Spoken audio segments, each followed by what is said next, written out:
La période 2019-2026 est marquée par la fin des grands investissements liés à la montée en puissance du Nord, la crise sanitaire du Covid-19, les difficultés structurelles de la filière nickel et la crise politique de 2024 avec de lourdes conséquences économiques et sociales. L'économie a constitué l'un des principaux défis de cette mandature.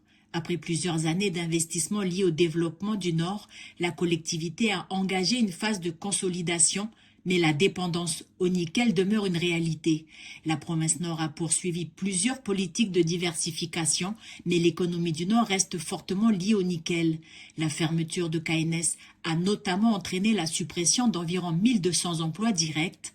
Les difficultés de la filière ont eu plusieurs conséquences, fragilité de l'emploi et pression sur les finances publiques. Dans le domaine de l'enseignement, la province Nord a poursuivi une politique engagée depuis plusieurs décennies. Faire de l'école un outil de développement et d'égalité des chances. La collectivité a consacré une part importante de ses moyens à la rénovation des établissements, à l'amélioration des conditions d'accueil des élèves et au maintien d'une offre éducative dans les communes rurales et éloignées.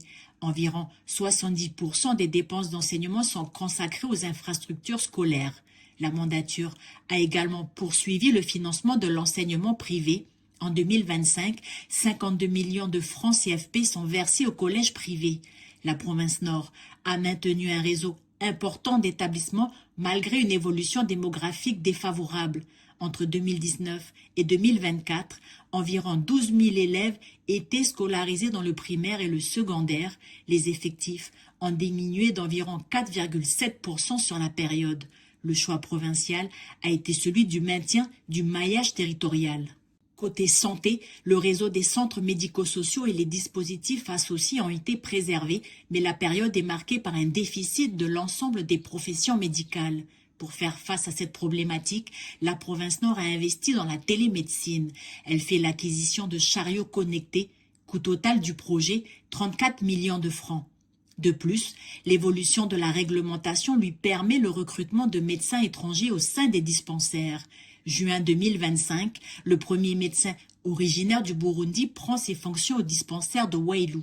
La province Nord a maintenu ses dispositifs sociaux, mais les besoins progressent plus vite que les moyens disponibles.